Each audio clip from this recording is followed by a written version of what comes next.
So we've got lots of info back from OCR, and what I'm going to give you now are the top 5 things you need to be aware of that people are getting wrong in their summer exams for the new chemistry A-level.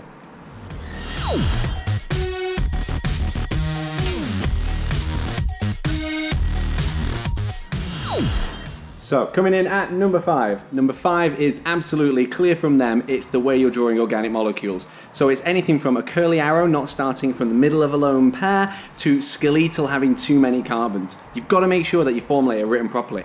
The other thing they've said is that because part of the reason in this is that they actually have to scan in the exam papers. The other thing that they're saying is the problem is when you want to correct something, instead of crossing it out, they're telling us that more and more students are starting to turn a 5 into a 6 or turn a 4 into a 5 and so on. Their advice is, look, just cross it out, write the new one, and it's not a problem. So just to sum that up, make those organics, particularly organics, really clear, and then there's no ambiguity about what you've written down. Coming in at number 4, we've got the straight line equation, which is y equals mx plus c. Now this is going to start to come up more and more as applied to the A-level. There's 2 main areas that I've seen this come up in exams and also across different exam boards in lots of the work that they give out. The first way for us is obvious. It's the Arrhenius equation.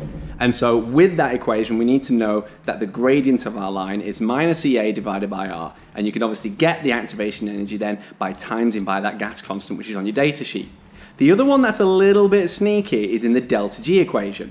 We know that delta G equals delta H minus T delta S, but do we know what the gradient would be if that was a straight line? The answer is that the gradient would be minus delta S. Now make sure you can rearrange that. It's minus delta S for that gradient. They've made it clear that they're thinking that you don't know enough about this, and so it's going to happen more and more. So let's make sure we can do it.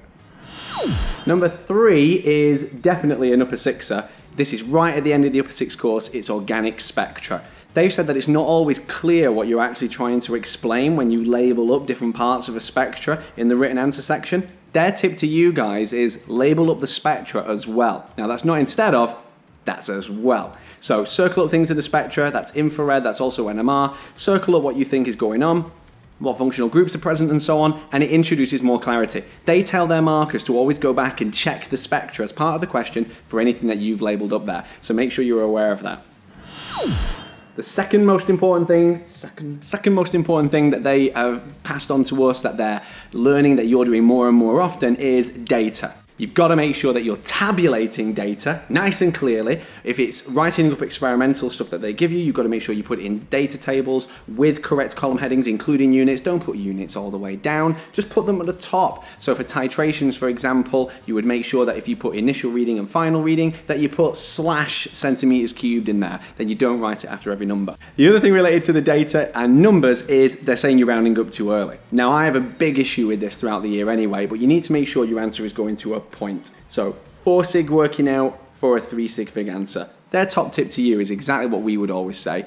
If it's quite a large question, don't round up until right at the end. If it's in sections, follow their instructions for the rounding. But don't round something to 4 sig fig and then try and give a 5 sig fig answer or something like that. It's not very likely on a chemistry paper that you would give a 5 sig fig answer, but it's the point I'm trying to make. Don't round to 2 sig fig and then try and give a 3 sig fig answer, because it's going to mean that your data isn't in their mark scheme and isn't going to get you any marks. So can you please make sure that you're always going to a point from 4 to 3, 5 to 4, whatever, and then you'll never make a mistake. And our final one, number 1. The most important thing that they're saying that you're getting wrong in exams that's causing them the most opportunity to mark you down is formulae. It's formulae not knowing your ions. It's written systematic names without the Roman numeral oxidation states.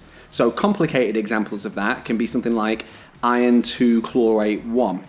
But you've also got things as straightforward as calcium hydroxide, knowing to put the brackets around the OH and put a 2 outside it. Things like that, they're saying are happening more and more often, and it's something that we try and encourage you to learn right at the start of the course. You've got to make sure that you put in the right formulae, that you're learning your ions, and that these systematic names, if they need them, have got these Roman numerals. Don't worry, you'll get lots of practice with that, but genuinely, that was our number 1, our top thing that examiners are saying that you guys are getting wrong in the summer OCR A chemistry exams. Hope you found this video helpful. Hope you got your top 5 ready going into your exams, and I'll leave you to the rest of everything we've got. Don't forget to subscribe for more videos. There's another video that you can watch straight after this one, which was just general feedback of things from the first run of the new linear A-level exams in 2017. But for right now, happy revising.